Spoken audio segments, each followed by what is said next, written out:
আল্লাহ এমন করে কেন? পড়ে যাবা। ওই যে নৌকা দেখছো, আরেকটা নৌকা। মাছ আছে, মাছ ধরবো আমরা, মাছ ধরবো।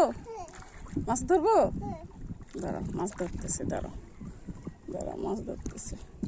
তুমি বসো, আমি আসবো, ওখানে আসবো। না তুমি আমি ওখানে আসবো, যেখানে আসবো এখানে। এখানে আসতে হবে না, এখানে বাবার সাথেও থাকবে। তো বসে থাকো চুপ করে বাবার সাথে, নাহলে তো সাপে আবার কামড় দিয়ে দিবে।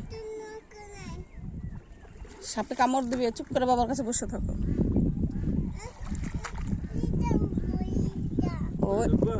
ওইটা কি নৌকা?